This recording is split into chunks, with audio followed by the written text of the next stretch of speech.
दोस्तों आज भी दुनिया में लोग विंडोज़ लैपटॉप और विंडोज़ पीसी ज़्यादा यूज़ करते हैं मैकबुक की तुलना में। इसका सबसे बड़ा कारण यह है कि लोगों को मैकबुक यूज़ करना आता ही नहीं है। और ये बात भी सच है कि विंडो ऑपरेटिंग सिस्टम और मैक ओएस के बीच में काफ़ी डिफरेंस है उनके ऑपरेट करने के फंक्शंस में, फीचर्स में भी। तो मेरा आज का वीडियो उन लोगों के लिए जो मैकबुक को यूज़ करने के बारे में जानना चाहते हैं, कैसे मैकबुक को यूज़ किया जाता है, कैसे मैक ओएस के फंक्शंस काम करते हैं। तो आज मैं आपको मैकबुक के हर एक फीचर्स, हर एक फंक्शन के बारे में बताने वाला हूँ। लेकिन उससे पहले अगर आपने चैनल को अभी तक सब्सक्राइब नहीं किया तो सब्सक्राइब कर लो, ताकि जब भी मेरा कोई टेक वीडियो है उसकी जानकारी आपको सबसे पहले मिल जाए। सबसे पहले हम मैकबुक को ऑन कर ले जाइए। पावर का बटन है कीबोर्ड पे, इसको मैंने दबाया और मैकबुक ऑन हो जाएगी। वैसे कैसे ऑन करना ये भी बताना पड़ेगा क्या? तो दोस्तों मैकबुक जब हमारा ऑन होगा तो कुछ इस तरह से इसकी स्क्रीन होगी, डिस्प्ले। तो इसमें कुछ आइकन आपको दिए हैं, उनके बारे में पहले मैं आपको बताता हूँ। यहाँ पर देखिए, यहाँ पर मैकबुक में ऊपर लिखा हुआ है 54%, ये बैटरी का आइकन है, ठीक है। ये वाईफाई का आइकन है कि कौन सा वाईफाई यहाँ से कनेक्टेड है। अगर आपको कुछ भी सर्च करना है तो आप यहाँ पर जाएंगे, यहाँ से आप सर्च कर सकते हैं। ये है इसका एक छोटा सा कंट्रोल सेंटर का एक शॉर्टकट है, मतलब यहाँ से आप कुछ चीज़ें ऑपरेट कर सकते हैं, जैसे कि wifi, Bluetooth, airdrop, keyboard brightness, screen mirroring, focus, display, sound, इस तरह की ऑप्शन है। इनको आप कस्टमाइज भी कर सकते हैं, ठीक है। और यहाँ पर आएगा सीरी, यहाँ से आप क्लिक करके सीरी से डायरेक्टली आप कुछ भी बात कर सकते हैं, पूछ सकते हैं। लेकिन इसको यूज़ करने से पहले आपको इसको एनेबल करना पड़ेगा। जैसे कि इस पर मैं क्लिक करता हूँ तो यहाँ पर आ गया कि इसको एनेबल कीजिए, ठीक है। अभी मुझे इसकी ज़रूरत नहीं है, अभी मैं आपको सिर्फ समझाना चाह रहा था, इसको मैं एनेबल नहीं करता। तो इस तरह भी कुछ आइकन है, इन आइकन को हम देख लेते हैं। सबसे पहले है ये एप्पल का आइकन। इस एप्पल के आइकन पर आप क्लिक करेंगे तो यहाँ पर आप देखेंगे about this Mac. About this Mac में आपको पूरी इन्फॉर्मेशन मिल जाएगी कि आपका मैक सिस्टम कौन सा है। मैकबुक एयर है, ये प्रोसेसर इसका ये है, मेमोरी इसकी इतनी है, ठीक है, 2015 मॉडल है। यहाँ से आप सिस्टम रिपोर्ट निकाल सकते हैं, यहाँ से आप सॉफ्टवेयर अपडेट निकाल सकते हैं। डिस्प्ले इसकी कौन सी है आपको यहाँ से पता चल जाएगा, ठीक है। स्टोरेज कितनी है आपको ये यहाँ से पता चल जाएगी। सपोर्ट इसका है, वारंटी के अंदर है, ये वारंटी के अंदर नहीं है तो कवरेज एक्सपायर्ड है, लेकिन फिर भी आपको सपोर्ट मिल जाएगा। आपको चैट एंड फ़ोन सपोर्ट मिल सकता है। यहाँ पे गेट दिस सपोर्ट पे क्लिक करेंगे तो आपको जो भी क्वेश्चन है आपके मन में वो वहाँ से आप पूछ सकते हैं, ठीक है। रिसोर्सेज में एक तरह से ये पूरा का पूरा यूज़र मैनुअल मिलेगा आपको, मैक ओएस से रिलेटेड हेल्प मिल जाएगी आपको। मैक ओएस का सपोर्ट कितना है, specification, hardware support, regulatory certification, मतलब ये सब चीज़ें यहाँ पर मिल जाएंगी आपको। अब इसमें एक चीज़ मैं आपको और बताना चाहता हूँ। विंडो लैपटॉप में क्या होता है कि राइट साइड में ऊपर कॉर्नर पर होते हैं मिनिमाइज़ करने का, टैब को बंद करने का बटन। अब यहाँ पर एक थोड़ा सा डिफरेंट चीज़ें हैं। विंडो लैपटॉप में क्या होता है कि राइट साइड में क्लोज़ करने के बटन होते हैं, मिनिमाइज़ करने के बटन होते हैं। इसमें ये 3 बटन लेफ्ट साइड में है। ये देखिए, ये है क्लोज़ करने का बटन, ये है मिनिमाइज़ करने का बटन, और ये है, अब इसको मैं यहाँ से क्लोज़ कर देता हूँ, ठीक है। अब मैं देखता हूँ नीचे और फंक्शन कौन से हैं। नीचे सिस्टम प्रेफरेंस में है, अभी अब एक अपडेट आई है। ऐप स्टोर है नीचे, उसके नीचे रिसेंट आइटम्स है, फोर्स क्विट है, स्लीप है, रिस्टार्ट है, शट डाउन। यहाँ से आप इस सिस्टम को शट डाउन कर सकते हैं, रिस्टार्ट कर सकते हैं, ठीक है। लॉक स्क्रीन करनी आप यहाँ से कर सकते हैं। अगर आपको एडमिन से ही आउट होना है, मतलब पूरा का पूरा लॉग आउट करना है, तो आप लॉग आउट एडमिन कर सकते हैं। जनरली हम क्या करते हैं, चाहे मैकबुक की बात हो या लैपटॉप की बात हो, हम शट डाउन ही करते हैं, ठीक है। अब सिस्टम प्रेफरेंस में जाएंगे, देखेंगे यहाँ पर सिस्टम प्रेफरेंस में ये सॉफ्टवेयर अपडेट इसमें आई हुई है, तो यहाँ से हम इसको अपडेट कर लेंगे, ठीक है। अभी मैं अपडेट नहीं करता, अभी आपको मैं ब्रीफ कर रहा हूँ। ऐप स्टोर यहाँ से डायरेक्टली आ जाएगा। अब हम आते हैं फाइंडर में। फाइंडर में प्रेफरेंस है, ये पूरी की पूरी मैकबुक की सेटिंग आपको मिल जाएगी। अब प्रेफरेंस में देखिए, फाइंडर प्रेफरेंस में है show the item on the desktop. आप डेस्कटॉप पे कौन कौन से आइटम देखना चाहते हैं, external disk, CD, DVDs, connected server. मैं हार्ड डिस्क भी कर देता हूँ, यहाँ पर हार्ड डिस्क सेलेक्ट कर देता हूँ और इसको बंद कर देता हूँ। तो हार्ड डिस्क आप देखेंगे यहाँ पर आ गई, शो हो गई है मुझे हार्ड डिस्क, ठीक है। अगर मैं इसको यहाँ से हटाऊँगा, मैंने अनचेक कर दिया तो ये यहाँ से हट गई, ठीक है। इस तरह से भी मैं इसमें कुछ नहीं करता, इसको मैं यहाँ से लेफ़्ट साइड से क्लोज़ कर देता हूँ। अब नीचे जाएंगे, नीचे सर्विसेज हैं, सर्विसेज प्रेफरेंस है, यहाँ पे मैं क्लिक करूँगा तो ये कीबोर्ड की सेटिंग, तो यहाँ से कीबोर्ड की सेटिंग हो सकती है, टेक्स्ट की शॉर्टकट्स कौन कौन से हैं, इनपुट सोर्सेज, डिक्टेशन, इस तरह की सेटिंग इसके अंदर आपको मिल जाएंगी, ठीक है। तो अभी इनका मैं कुछ नहीं कर रहा हूँ, इनको मैं वापस जा रहा हूँ। अब आ जाते हैं फाइल पे। अगर आपको न्यू फाइंडर विंडो चाहिए तो आप यहाँ पे जाएंगे तो एक टैब खुल जाएगी। इस टैब में आप मतलब सारे ऑप्शन होंगे जैसे कि लैपटॉप में होते हैं विंडोज़ के। तो यहाँ से आप कोई भी फाइल फोल्डर एक्सेस कर सकते हैं डायरेक्टली। यहाँ पर आपको दिखेगा एप्लीकेशंस भी, अगर आपको कौन कौन सी देखनी, किस में एप्लीकेशन है, वो आप यहाँ पे जाएंगे, यहाँ पे पता चल जाएगा कौन कौन सी एप्लीकेशन इसके अंदर है। अगर कुछ डाउनलोड किया है, कुछ डॉक्यूमेंट है, ये सब फोल्डर यहाँ पर हैं। आपको डेस्कटॉप देखना है, यहाँ पर डेस्कटॉप मिल जाएगा। डॉक्यूमेंट्स कौन कौन से हैं इसके अंदर ये आपको पता चल जाएगा। डाउनलोड सेक्शन भी इसमें एक अलग है आपको मिलेगा, जैसे इसमें ये फाइल शायद डाउनलोड हुई है एक। आई क्लाउड ड्राइव भी डायरेक्टली लिंक है इसमें, मतलब आप ऑनलाइन अगर आपका ड्राइव में कुछ भी होगा तो वो डाटा यहाँ पर शो हो जाएगा। तो फिलहाल इसको भी मैं क्लोज़ कर देता हूँ। अब आ जाता हूँ आगे। न्यू स्मार्ट फोल्डर क्या होता है, तो यहाँ से आप फोल्डर बना के सेव कर सकते हैं। न्यू टैब, आप नया टैब खोल सकते हैं। कैट इन्फॉर्मेशन, ये ख़ास फंक्शन नहीं है। अगर आपको कुछ भी ढूंढना है इसके अंदर तो आप यहाँ पर क्लिक करेंगे फाइंड पे। फाइंड पे क्लिक करने के बाद आप यहाँ से क्या फ़ाइल चाहिए आपको डेस्कटॉप पे, यहाँ पे आप एंटर करेंगे और सर्च करेंगे उस फाइल को। ठीक है, तो इसको भी मैं क्लोज़ करूँगी। अब आए एडिट पे। एडिट पे आपको शो क्लिपबोर्ड मिल जाएंगे। जब तक जो भी आपने कॉपी पेस्ट किया हुआ आइटम यहाँ पर सेव रहेंगे। स्टार्ट डिक्टेशन होगा। इमोशंस और सैम्पल्स आपको यहाँ पे अगर क्लिक करेंगे तो आपको जितने भी इमोशन और सैम्पल्स है यहाँ पर आपको मिल जाएंगे। ठीक है, आप इनको यूज़ कर सकते हैं यहाँ से डायरेक्टली। मैं इसको बंद कर रहा हूँ। अब आ जाते हैं व्यू पर। व्यू में कुछ खास नहीं है। यूज़ टेक्स्ट है, सॉर्ट बाय है, शो व्यू ऑप्शंस। ठीक है, यू में कुछ खास फंक्शन नहीं है। अब गो में, अब गो के अंदर ये है कि आप कौन से डायरेक्टली कहाँ पर जाना चाहते हो। रिसेंट डॉक्यूमेंट में जाना चाहते हो, डेस्कटॉप पे जाना चाहते हो, होम, कंप्यूटर, एयर ड्रॉप, मतलब जितने भी इसके अंदर फोल्डर्स हैं, फाइल्स हैं, तो ये सारे फंक्शन आप गो से डायरेक्टली यहाँ से जा सकते हो। ठीक है, अब आ जाते हैं विंडो पे। विंडो के फंक्शन में कुछ खास नहीं है।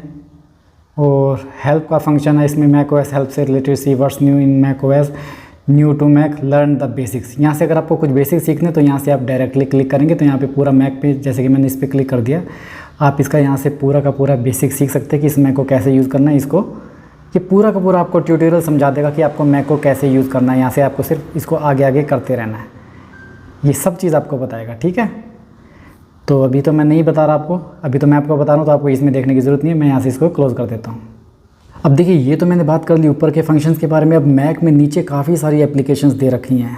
ठीक है, यहाँ पर आप सारी एप्लीकेशंस को आप हटा भी सकते हो, कस्टमाइज़ भी कर सकते हो। ठीक है, जैसे कि ये फाइंडर है, ये लॉन्च पैड है, ये सफारी है, ये मेल है। सफारी जैसे कि हमारा गूगल क्रोम होता है विंडोज़ में, वैसे यहाँ पर सफारी होता है। इस पर मैं क्लिक करता हूँ, अब ये सफारी खुल गया है। ठीक है, यहाँ से कुछ शॉर्टकट हैं। अगर मान लो मुझे कुछ भी खोलना है, जैसे कि मुझे यूट्यूब खोलना है, मैं जाऊँगा, लिखूँगा यूट्यूब, ये यूट्यूब खुल जाएगा। ठीक है, अब यहाँ से मैंने आपको जैसा बता रखा है कि यहाँ से इसको क्लोज़ कर सकते हैं, ये मिनिमाइज़ कर सकते हैं, और बड़ी स्क्रीन करने के लिए ये वाली ऑप्शन है इसकी। ठीक है, तो ऐसे ये सफारी काम करेगा। और इसमें अगर आपको न्यू टैब खोलनी है तो न्यू टैब के लिए आपको सिंपली यहाँ पर क्लिक करना पड़ेगा। अब जैसे आपने यहाँ पे क्लिक किया, अपने आप वहाँ पर क्लिक किया, एक टैब ये रही और दूसरी टैब ये रही। मान लो आप इस टैब पे आ गए यहाँ पर। अब इस टैब को आपको क्लोज़ करना, तो यहाँ पर लेफ़्ट साइड में ये ऑप्शन है इसको क्लोज़ करने की। विंडोज़ में राइट साइड में होती है ऑप्शन, यहाँ से इसको आप क्लोज़ कर सकते हो, तो आप पुरानी टैब पे आ जाओगे। अगर आपको इस टैब को क्लोज़ करना है, डायरेक्टली आप यहाँ पर जाओगे, इसको क्लोज़ कर दोगे। ठीक है, अब नीचे आ जाते हैं। ये है कॉन्टैक्ट्स। यहाँ पे आपके कॉन्टैक्ट्स अगर आपके जो भी अकाउंट में होंगे, ईमेल में सिंक्रोनाइज हो गए, यहाँ पर आ जाएंगे। कैलेंडर है, उसके बाद में नोट्स, अगर आपने नोट्स बनाने आप यहाँ से नोट डायरेक्टली बना सकते हो। रिमाइंडर्स हैं, मैप्स हैं, यहाँ पर फ़ोटोज़ हैं, मैसेजेस हैं, फेस टाइम भी, ऐसे आप डायरेक्टली किसी से वीडियो कॉल से बात कर सकते हो। म्यूज़िक भी सुन सकते हो। एप्पल टीवी की एप्लीकेशन, अगर आपके पास में सब्सक्रिप्शन होगा, अगर नए नए शोज़ देख सकते हो। ऐप स्टोर है, यहाँ से डायरेक्टली आप ऐप स्टोर पे जाओगे और अपना ऐप डाउनलोड कर सकते हो। ठीक है, और ये जो सेटिंग है ये काफ़ी इंपॉर्टेंट है। यहाँ पे आप क्लिक करोगे, उसके बाद में ये पूरी की पूरी सेटिंग है एप्पल की। जैसे कि ये मेरा अकाउंट है, तो अब यहाँ पर जनरल की ऑप्शन है। अब जनरल पे जाते हैं।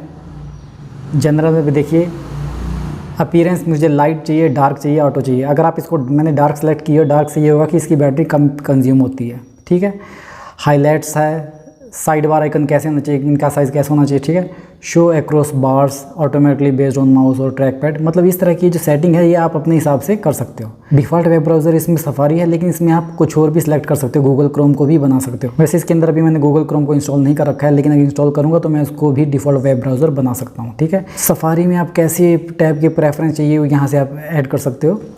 Van opening document ask to keep changes when closing document, जब आप बंद करोगे तो ये आपसे पूछेगा कि मैं बंद कर दूं, सेव करूं या नहीं करूं। इस तरह से कुछ फंक्शन है इसमें, तो ये आप कर सकते हो यहाँ से। ठीक है, इस फिर से सेटिंग में आना पड़ेगा मुझे। अब डेस्कटॉप और स्क्रीन सेवर यहाँ से आएंगे, मैंने इस पर क्लिक कर दिया। अब यहाँ से मैं इसका डेस्कटॉप बदल सकता हूँ। ठीक है, ये इतने सारे इसके अंदर ऑप्शन मिले हैं, मैं कोई भी सिलेक्ट कर सकता हूँ। कलर्स अगर मुझे थोड़े से चेंज करने तो मैं कलर्स भी लगा सकता हूँ, इसमें कस्टमाइज़ कर सकता हूँ। फ़ोटोज़ अगर मेरे पास में मैकबुक में है सेव, तो मैं ऐसे फ़ोटो भी लगा सकता हूँ। अभी मेरे पास में यहाँ पर मैकबुक में कोई फ़ोटोज़ नहीं है। और किसी फोल्डर में भी कोई फ़ोटो नहीं है, ठीक है। स्क्रीन सेवर अगर मुझे लगाना है, अगर मान लो 5 मिनट 10 मिनट के बाद में मुझे किसी भी तरह का स्क्रीन सेवर लगाना, तो मैं यहाँ से सिलेक्ट कर सकता हूँ कोई भी स्क्रीन को। यहाँ से मैं टाइम भी सिलेक्ट कर सकता हूँ कितने मिनट बाद स्क्रीन सेवर स्टार्ट होगा। अब मैं यहाँ से बैक चला जाता हूँ, बैक चला गया। अब मेरे को यहाँ पे डॉक एंड मेनू बार, यहाँ पे मैंने क्लिक किया। अब डॉक एंड मेनू बार ये है, ये जो डॉक एंड मेनू बार है ये पूरा का पूरा ऑप्शन ये वाली ऑप्शन है। यहाँ से मैं सेटिंग कर सकता हूँ कि कौन सी आइटम मुझे चाहिए कौन सी नहीं चाहिए, ठीक है। अब यहाँ से डॉक को मैं कस्टमाइज़ कर सकता हूँ। अगर मान लो मुझे नीचे जाना, नीचे मेरे पास में वाईफाई की ऑप्शन आ रही है, वाईफाई की भी सेटिंग कर सकता हूँ किस तरह से मुझे वाईफाई दिखना चाहिए। तो यहाँ से ये अलग अलग हैं, मैं इसको सेलेक्ट कर सकता हूँ। यहाँ पे इसको मैं अगर हटाऊँ, जैसे कि मेनू बार में शो, अगर मैं यहाँ पे इस पर टिक मार्क कर देता हूँ तो यहाँ से ये वाईफाई की ऑप्शन हट गई है, लेकिन मेरे को ये वाईफाई चाहिए मेन डिस्प्ले पे, तो मैंने इसको टिक मार्क करके ही रखा हुआ है, ठीक है। तो ये इस तरह के फंक्शन है, तो ये यहाँ से आप अपने हिसाब से कस्टमाइज़ कर सकते हैं। मैं बैक जा रहा हूँ फिर से। अब मुझे चाहिए मिशन कंट्रोल। अब मिशन कंट्रोल में जितनी भी विंडोज़ ओपन होती है ना, ये उनके बारे में है, उनके थंबनेल के बारे में है। अब इसमें पहली ऑप्शन है automatically rearrange special based on most recent use, ठीक है। जो मतलब आप ये अपने हिसाब से स्मार्ट वर्क करें कि आप जो जो ज़्यादा यूज़ करते हो वो सबसे पहले आएगी। और दूसरी, when switching to an application switch to a space with open window for the application, ठीक है। इस तरह से ये ऑप्शन आप यूज़ कर सकते हो इतने अपने हिसाब से जैसा आपको चाहिए। तो मैं दोबारा से बैक जा रहा हूँ। अब मुझे ये सीरी की ऑप्शन, यहाँ से मैं सीरी इनेबल कर सकता हूँ। स्पॉटलाइट में मैं सर्च कर सकता हूँ कुछ भी, जो भी मुझे सर्च करना है इसके अंदर। लैंग्वेज एंड रीजन में ये है कि मुझे लैंग्वेज अगर कोई बदलनी है तो मैं यहाँ से बदल सकता हूँ। नोटिफिकेशन एंड फोकस में नोटिफिकेशन आएंगे मेरे को, किस तरह से मेरे को नोटिफिकेशन चाहिए ऐप के बारे में। मैं जितने भी एप्लीकेशन हैं उनके नोटिफिकेशन को यहाँ से कस्टमाइज़ कर सकता हूँ, कंट्रोल कर सकता हूँ, मुझे किसके नोटिफिकेशन देखने हैं किसके नहीं देखने हैं, ठीक है। मैं दोबारा से बैक जा रहा हूँ। इंटरनेट अकाउंट मेरा कौन सा होगा ये यहाँ से आ जाएगा, पासवर्ड वगैरह इसमें सेव होंगे। यूज़र एंड ग्रुप्स क्लिक कर दिया। अब ये यूज़र एडमिन है, ये गेस्ट के लिए अगर मैं चाहता हूँ, अभी मैंने गेस्ट के लिए कोई अकाउंट नहीं बना रखा है, अगर मैं चाहूँ तो यहाँ से मैं ऐड ऑन कर सकता हूँ। पासवर्ड चेंज करना है, यहाँ से मैं चेंज कर सकता हूँ, ठीक है। मैं दोबारा बैक जा रहा हूँ। एक्सेसिबिलिटी ये काफ़ी इंपॉर्टेंट है। एक्सेसिबिलिटी में आपको क्या चाहिए, voice over, enable voice over कर सकते हैं। मतलब voice over provide spoken brilliant description on item on the computer screen and provide control of the computer. अब वॉइस ओवर में ये कि हम कंप्यूटर पे कुछ भी देख रहे होते हैं ना, तो उसको ये वॉइस ओवर के थ्रू हमको डिस्क्राइब करता है। यहाँ पर जूम की सेटिंग है, कितना हम जूम करना चाहिए, फुल स्क्रीन चाहिए अपने को, स्प्लिट स्क्रीन चाहिए, पिक्चर इन पिक्चर चाहिए, ठीक है। डिस्प्ले है यहाँ पे अलग अलग से, पॉइंटर है, डिस्प्ले है, पॉइंटर स्पीड कितनी होनी चाहिए, सब कुछ है। स्पोकन कंटेंट, स्पीकर अनाउंसमेंट चाहिए, स्पीक सिलेक्शन चाहिए, speak item under the pointer चाहिए। मतलब इस तरह की सेटिंग है। ज़्यादा मैं तो यूज़ नहीं करता, तो इसलिए मुझे नहीं लगता आपके भी कुछ ज़्यादा यूज़ आने लगी। और नीचे ऑडियो है, कैप्शन है, वॉइस कंट्रोल है, कीबोर्ड है। ये आप जैसे जैसे देखेंगे धीरे धीरे एक एक चीज़ को आपको समझ में आ जाएगी, ठीक है। ये तो मैं यहाँ से बैक जा रहा हूँ दोबारा। अब मैं जा रहा हूँ स्क्रीन टाइम। स्क्रीन टाइम आपको पता है, स्क्रीन टाइम में ये रहेगा कि कौन सी आइटम कितनी देर मैंने देखी और कितना मैंने इसको यूज़ किया। ऐप यूज़ देखिए स्क्रीन टाइम में वो सब कुछ है, इसमें कुछ खास नहीं है बताने के लिए। एक्सटेंशंस है, अगर इसके अंदर मैंने कुछ एक्सटेंशन इंस्टॉल करी होगी तो वो यहाँ पर शो होंगी। वैसे एक्सटेंशन हम यूज़ कर सकते हैं। फ़ोटो एडिटिंग की है इसमें, एक्शन मार्कअप है, ठीक है। फाइंडर में यहाँ पे आ जाएंगी। अब सिक्योरिटी एंड प्राइवेसी ये भी काफ़ी अच्छा है। अब इसमें जनरल में क्या, जनरल में रिक्वायर पासवर्ड ऑप्शन आती है, रिक्वायर्ड पासवर्ड इमीडिएटली और सम टाइम के बाद में, तो इसमें आप अपने हिसाब से इसको सेलेक्ट कर सकते हो। अब यहाँ पे फाइल वोल्ट है, secure data on your disk by encrypting its content automatically. ये डिस्क को सिक्योर करने के लिए है। ये फायरवॉल है इसकी, जैसे कि विंडो में तो ये भी ऑफ है, इसको हमेशा आपको ऑन ही रखना है, ठीक है। सेटिंग में से आप इसको ऑन कर सकते हो, ठीक है। और ये है प्राइवेसी। प्राइवेसी में आपको ये मिल जाएगा, रिमाइंडर, सीरी, डिक्टेशन, गूगल क्रोम सिस्टम, ठीक है। बहुत सारी चीज़ें, जैसे फ़ोटोज़ है, आई मूवी फुल एक्सेस है, रिमाइंडर, किस ऐप को कौन सी कितनी एक्सेस दे रखी है ये वो यहाँ पर आ जाएगा प्राइवेसी में।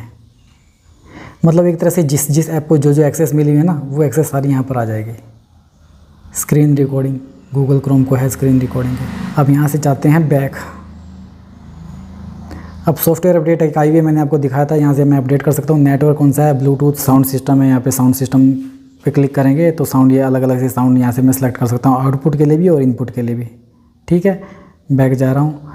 कीबोर्ड का भी है, कीबोर्ड सेटिंग भी मिल जाएगी आपको, ट्रैक पैड सेटिंग भी मिल जाएगी, माउस सेटिंग है, डिस्प्ले वाला भी है, मैं आपको बता चुका हूँ। बैटरी है, date and time sharing, time machine, startup disk. ये स्टार्टअप डिस्क में ये है, ये डिस्क आपकी आ रही है, ठीक है। तो ये तो फंक्शन है इसके मैकबुक के। अब जैसे कि मैंने आपको अपडेट के बारे में बताया था, तो मैं अपडेट बताता हूँ आपको कैसे करना है। आपको यहाँ पर जाना है मैकबुक अबाउट दिस मैक पे, और यहाँ पर सॉफ्टवेयर अपडेट पे क्लिक कर देना। अगर कोई भी अपडेट होगी यहाँ पर वो अवेलेबल हो जाएगी, तो मैं इसको अपडेट कर देता हूँ, ठीक है। अब please connect to the power before updates. अब ये मुझे कह रहा है कि पावर से कनेक्ट करूँ, तो मैं पावर से कनेक्ट कर देता हूँ। लीजिए मैंने पावर से कनेक्ट कर दिया, दोबारा से ऑप्शन आई अपडेट की, तो अब मैं इसको अपडेट कर रहा हूँ दोबारा से, फिर से इस आइकन में क्लिक कर रहा हूँ। ये मुझे एग्री करने के लिए बोल रहा है और मैं एग्री कर देता हूँ सारी चीज़ों को, मुझे कोई दिक्कत नहीं एग्री करने में। अब अपडेट स्टार्ट हो चुकी है। मैकबुक में साथ के साथ ही फाइल डाउनलोड करता है, उसके बाद में अब इसने अपडेट प्रिपेयर करेगा और अपडेट करनी स्टार्ट कर देगा, और जैसे ही अपडेट कंप्लीट होगी उसके बाद में आपका सिस्टम रिस्टार्ट होगा। तो इसलिए हमको अपडेट के लिए कुछ टाइम के लिए वेट करना पड़ेगा। मुझे अपडेट करने के लिए वेट करने की ज़रूरत है, आपको ज़रूरत नहीं है। तो ये अपडेट होने के बाद में रिस्टार्ट हो जाएगा। तो आज मैंने आपको पूरा बताया। तो दोस्तों ये तो था पूरा का पूरा वीडियो, मैकबुक को कैसे यूज़ कर सकते हैं, इसके कैसे कैसे फंक्शन काम करते हैं। मैंने आपको हर एक चीज़ डिटेल में बताई है। अगर फिर भी आपके मन में कोई डाउट है तो मुझे कमेंट बॉक्स में ज़रूर बताइए, मैं उसका जवाब देने की पूरी कोशिश करूँगा। आपको ये वीडियो पसंद आए तो इसको लाइक करें। अगर आपने चैनल को अभी तक सब्सक्राइब नहीं किया तो सब्सक्राइब करें। आपसे जल्दी फिर मुलाकात होगी एक और धमाकेदार टेक वीडियोज़ में। तब तक स्वस्थ रहें, मस्त रहें और व्यस्त रहें।